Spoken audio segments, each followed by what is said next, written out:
The Triple M Grill Team. Top of the morning, Pagey, Matty, MG, how are you, boys? Yes, I'm a little bit fired up this morning. What's mate, wrong? Just something ridiculous that's happened in Australia. I mean, seriously, talk about going backwards.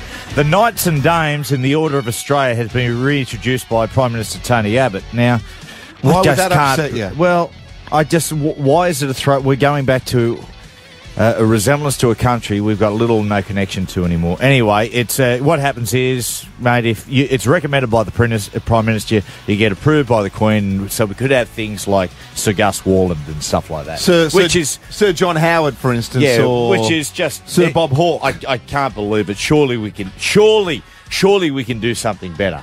Surely we can do something better. I think it's fantastic to go back to our traditional roots. And you know what? At the end of the day, why was it taken away in the first place? That's probably what we should be asking. Because the fact that Tony's brought it back is great. Because it's Australia and not England. Yeah, but we're part of the Commonwealth, mate. You just can't throw away. How long? You just can't throw away all the history that we've had. Can you? What about using an Indigenous term like Gumrada, which means comrade or friend in the Aboriginal language? Well, what about that, Gumrada? I haven't thought about that, but I Gus Worland. I would just go with the traditions and where we fought in the world wars and so forth. Let's have a listen to a bloke important. who is Australia's best historian without a doubt. He's written some amazing books. Goes from Kokoda to he's doing a book at the moment on Gallipoli. He's written a ripper at the moment that is out on Ned Kelly, and it's Peter Fitzsimons. Now he's been wanting to talk to us for quite a while now, and in fact he's been sitting on the phone for the last 36 hours wanting to talk about this. Fitzy from the Sydney Morning Herald, welcome. Mate, you'd be excited by this. Oh, well, mate, thank you for having me. I'm having a lovely time. Is Gus doing a G up there, or is he serious? Is he I'm serious to serious. believe everything he just said? I'm fair dinkum, Pete, yeah.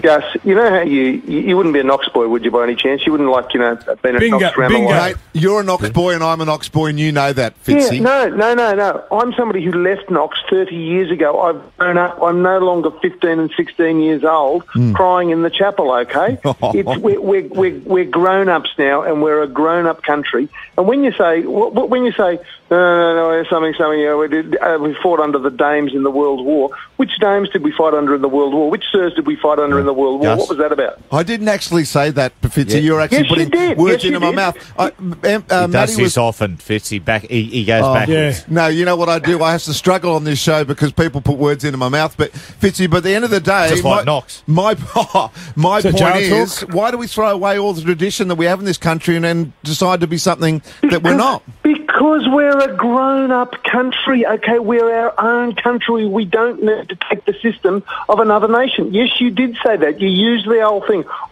Matthew introduced me along the lines of historian, which is very kind. But I must say, when you say we did it under the World War, I'm writing Gallipoli right now. You've got to see it to believe it, to understand what happened to our people at Gallipoli. And what you want. 100 years later, we're going to have the same system because of what happened to us at Gallipoli. I mean, we owe the English nothing because of what happened in Gallipoli. What are you talking about? They backpedal quicker than you are right now, the English at Gallipoli.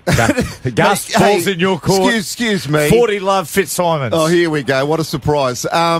Look, last year in Gallipoli, MG and I were there, Fitzy, and no doubt you've been there before as well. And so he wants to be called a digger now, Fitz.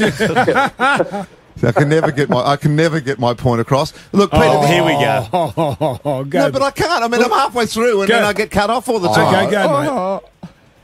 Now you guys carry on your discussion with Fitzy. No, I know, Okay, Gus, no. I'm an open target. You've got a fair go. Now, what's the point? No, I know my there's point- a point there somewhere.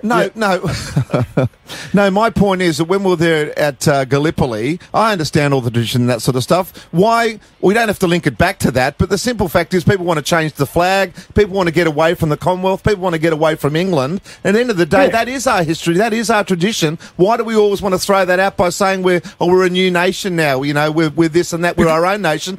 We can be our own nation and still hold on to our traditions and our history. We've grown up now, mate. We've grown up. It doesn't mean you have to throw away the past. We're big boys now. We can cut the umbilical cord and I say, understand that, but Absolutely. why do you have to chuck away the past to have that? We don't have to chuck You it away. do. We can remember Everyone it. wants to change the flag. Okay, You want to throw okay, away so- all the history. So, That's my point. Part of our past, okay? Let's go slowly on this one.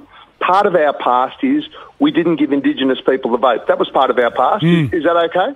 Is that part of our past was if you're an Indigenous person, not only were you not given the vote, You weren't counted in the census. Now, that's part of our past. Do we observe that? Do we say, that's part of our past, let's stay with that? Very difficult to have an intellectual conversation with Fitzy, who is very intellectual. But Fitzy, at the end of the day, you can't pick and choose the parts of your past that you do and you don't like.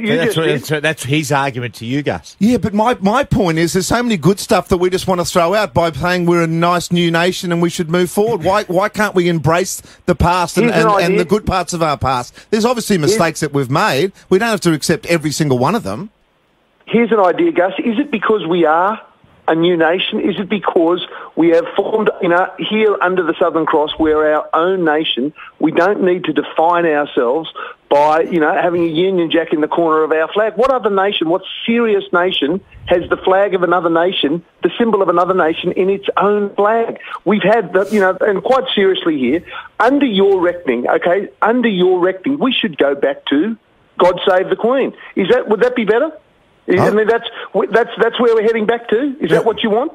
No, I don't particularly want that. No, particularly. No, I don't. But I wouldn't have a problem singing "God Save the Queen." Oh, no! Come on! Come on! Are you for real? You know what? You guys have got your opinion. I've got my opinion. Why do I get shouted down when I say something? Because it's stupid opinions. It's a stupid opinion. Well, that's your opinion. That my opinion's stupid. That's what I believe in. I'm sorry, but that's just the way it goes. It's 2014. When you walk in the streets of Sydney, we've got Croatian, Lebanese, Italian, Chinese, Korean, Vietnamese. You can go on and on and on and on and on, and we want to hang on to a little bastion, tiny little bastion that it's not a tiny bastion, man. It's our tradition. It's our history, man. Tiny little bastion. It's your tradition, miles away. Angus. Gus, it's your tradition, okay? It's like the song said, I am, you are, we are Australian. From all the lands on earth we come. That's our strength. That's who we are. That should be our national anthem. Indigenous people that are here. And you carry on like the only people that are here, the only things that count is the British part of our history. Certainly that's part of our history. But, and it's a significant part of our history. But in the 21st century, can we not be our own people? Hey, Fitzy, that's your opinion, Fitzy, and good on you for it. A footnote, mate. He is married to an English lady. Oh, well, that makes it okay then. But I also know Gus. I know Gus to be a fine and no joke, to be a fine and devoted father. A fine and devoted father. Yeah, of course he is. Under my system, one of Gus's children could rise to be our head of state. Under my system, whereby it's a meritocracy, our best and brightest becomes our head of state. Under Gus's system, no, we have to go to a family of English aristocrats to find our head of state. I mean, I looked at my watch. It's the 21st century. How hard is this? And what do you think, Christy? Hi, Gus, I'm with you. It makes my blood boil that anybody would be wanting to change our flag. Yep. To demonstrate to our children that you have a respect for how a country was founded. Would we expect America to change their flag because they have people living there from other countries? Certainly not. Christy, couldn't agree with you more, Christy. Christy, do you think when you say a country was founded, I think it was founded a long time before the English arrived? No, it was inhabited. It was founded by the British. It was inhabited by humans. Well, are British not humans? I don't understand your point. No. What I mean is when you said it was inhabited, it was inhabited by humans. I mean, you got to understand what we're saying here, Christy, is that the English arrived in 1788. The country, it's one of the oldest. It's one of the oldest countries on Earth and one of the oldest civilizations. And I think if we've got to move forward, it's start to have a nod to the past. And I think the flag, the Union Jack, that symbol, the Union Jack as part of the flag, is a small price to pay. Oh, I don't believe that at all. I see a lot of people. You look at our political system. It's an absolute shambles. We can't decide who should lead the country just from our political system. What about the running of the country? It's lovely that we look up to the royal family. I can't see the relevance in that. Why? No, I don't know what the point is. I see a lot of people point to the flag and they say, let's stay with the flag because we fought under the Union Jack. But, Christy, let's be honest here. The English and Winston Churchill used Australians as cannon fodder in World War One. Well, What's that got to do with our flag, though? Because Well, it's English. what I'm saying is one of the real strong arguments people has is people went away to fought in the war under the Union Jack, and we must remain loyal to the flag because of that. And my argument is, well, I'll be honest with you, the English just use the Australians as cannon fodder. I don't know. I think the debt's been paid. And what about when we went to Anzac Cove and they told us that story up there on that little tennis court type of a battle? And they said, while we're up here battling the Turks down on the beach, the English were playing cricket. Yeah, sure, but but there's.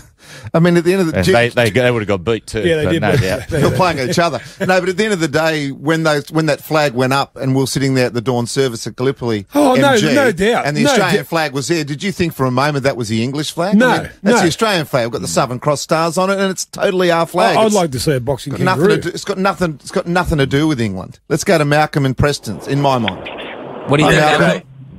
Hey, Mal. G'day, fellas. Look, I'm married an Italian. I'm an Australian, and I believe our traditions from the English are just as important as traditions from other countries. We're formed from nations all over the world, but we should be proud of what the English brought to the country. Oh yeah. And how in the last couple of 100 years we've formed as a country that accepts people. Yep. Right. We wouldn't have that if it was, say, another country came here and settled. Yeah. That's a fair point, Malcolm. There's no doubt about it. History shows that when colonising, the English were the best at it. If you have a look at all the Spanish countries that were colonised, the Spanish went in and basically looted. They did a lot of good stuff here. There's no doubt. My mind is, let's move forward. The debt's been paid. Let's go under a flag and new traditions which embrace everyone. When was the last time we had a referendum on this? That's 1998, I think. Maybe 1998. Maybe it's time to go back to that. I just don't think we're going to be any more Australian by having our own flag or anything like that. I think we're very Aussie the way we are, and there's not many people that are more proud of each other than ourselves. So why change it? The Triple M Grill Team.